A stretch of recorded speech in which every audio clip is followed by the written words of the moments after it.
Hey everyone, welcome to this week's video. I'm back. I took a little break and that break turned out to be a bit longer than I expected, but I'm back with a banger today. And you read the title correct. I studied 56 hours in 1 week, in fact. 8 hours a day for 7 days straight. And you may be thinking to yourself, Udoka, why? Why did he do this? Why should I care? And does this help me in any way?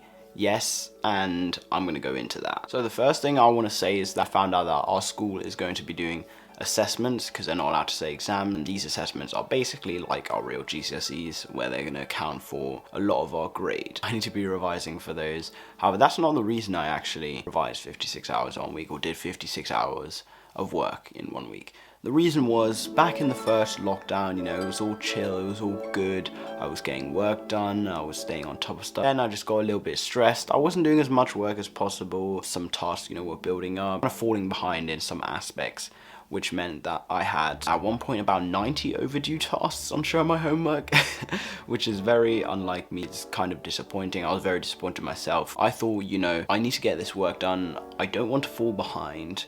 I don't want to, miss a lot of information, because we were actually covering things that we hadn't covered before during that lockdown. So I wanted to catch up, so I'm on top of it, and so I'm not falling behind when we do get back to school, which incidentally was about a week or two later. The half term came up, and this was the half term in about February. I thought, you know what, I'm gonna try and get all my work done. The half term would be the perfect time. There's no more Teams lessons, no more work is being set. It would be the perfect opportunity for me to get back on top of everything. At this point, you're probably thinking, okay, Udoka, get to the point. How is this going to help me? There were some things I implemented to make it about 10 times easier to actually get up in the morning and get work done. The first thing I had to do was fix my sleep schedule. Now, obviously, this was lockdown, I didn't have the biggest commitment in waking up early. It was tough to go to bed on time, as teenagers. The time when we go to sleep is a little bit later than usual. However, I kind of took that a bit further, would be going to bed at like,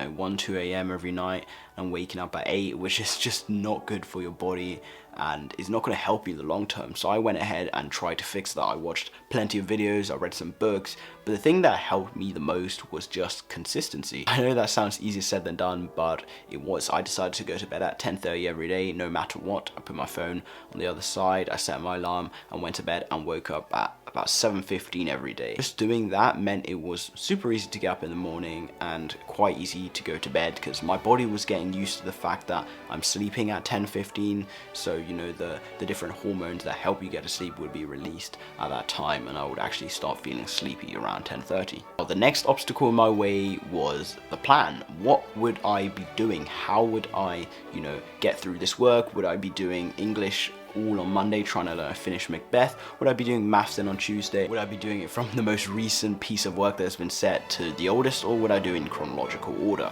Eventually I got to the conclusion to keep things simple. Just do it in chronological order. Do it in the order that I was assigned to. At least then all the work that would follow up would make sense and kind of lead on from one another. I also wanted to do it somewhere where it was simple, somewhere where I didn't have to set up a big thing. So I didn't actually plan it out in Notion like I normally do with a lot of things. I didn't write it down paper, I didn't use Google Calendar. I just used Microsoft To Do. I've spoken about my admiration for the application and how it's helpful to me because of the fact that it chimes when you finish a task, kind of releasing that endorphin. What I did was I copied and pasted the work task name onto Microsoft Teams. On Monday I would try to get done between like 10 to 14 tasks, and I just split that up for every day, so I would have 90 tasks done by, Sunday. This worked out extremely well. Microsoft To Do, although a simple app, is very powerful. I like that it lets you separate it out into weeks. Now I had the plan written on Microsoft To Do, I had my sleep schedule fixed. The next thing was working out how I'm gonna do my work, in what order.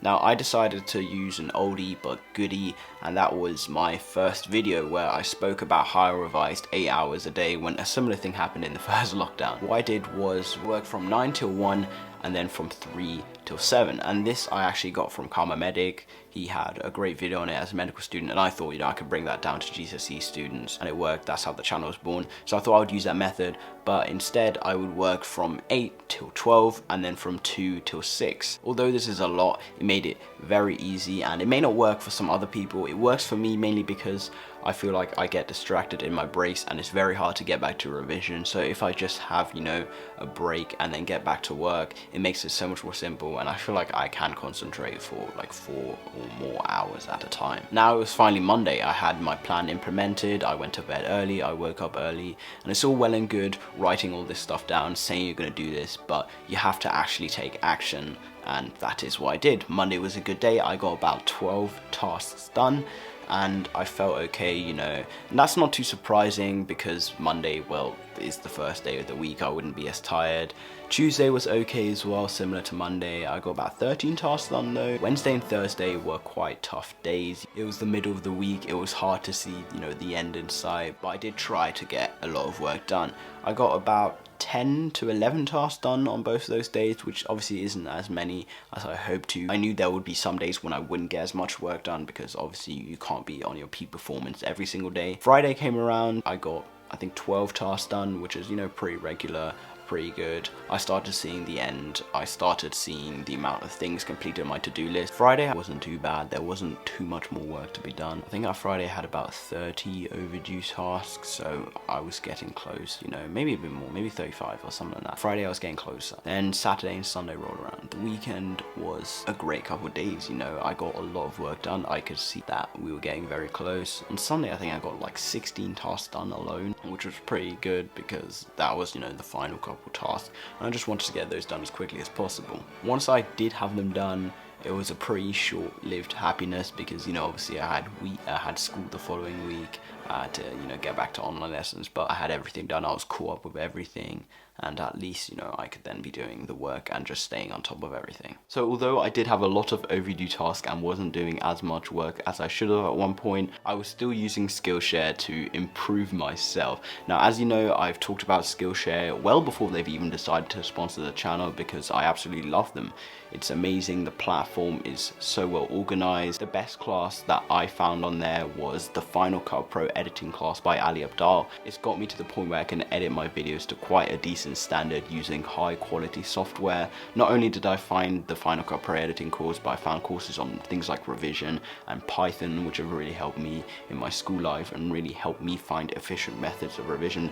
If that isn't your jam, there's obviously classes on things like marketing, cooking, design, animation, photography, lighting, so much more. Like, there's classes on absolutely everything. Like I said, the best thing on there is the fact that they are organized super easily. You have classes following sequentially from one another, and you can even have discussions with the teacher, asking questions and putting in comments. So Skillshare is very useful and I love it. Also, with the annual subscription, Skillshare is less than a Netflix subscription, which is arguably far more useful. So if you do want to check it out, the first 1,000 people using the link in the description will get a free premium trial. If you do get it, let me know what you will learn. Some things that really helped me during this, or the thing that helped me the most during this, was just leaving one of my Discord group chat with my friends. You don't have to do this. For me, this worked a lot because then I wouldn't be distracted or tempted to play any games with them or tempted to do anything. So I just left it for a week and that was completely fine. I joined back afterwards and it was no problem. If you're getting distracted by your friends a lot, you might need to take those actions that will help prevent against that. Another thing that really helped me was exercise. During my lunch breaks, I would go out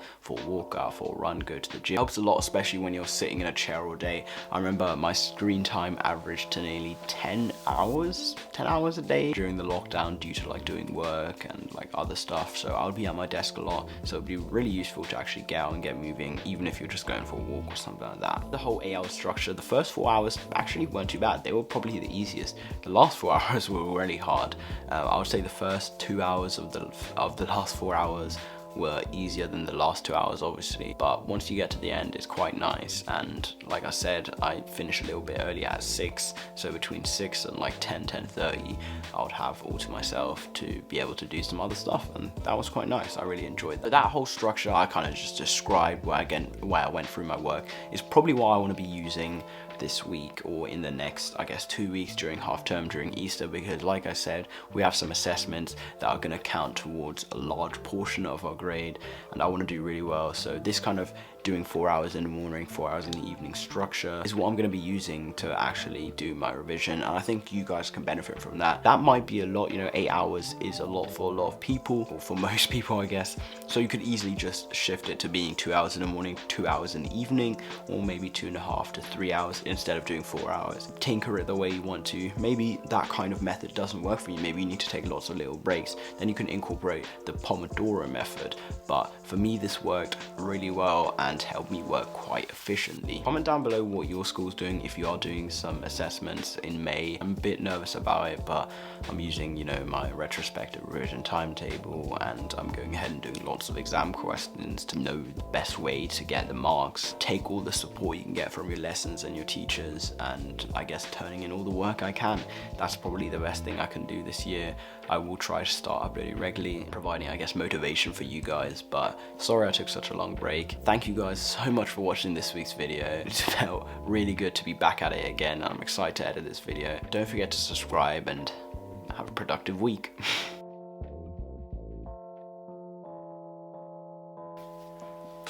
Wow, it felt good to say that. I messed up on the first bit, but yeah.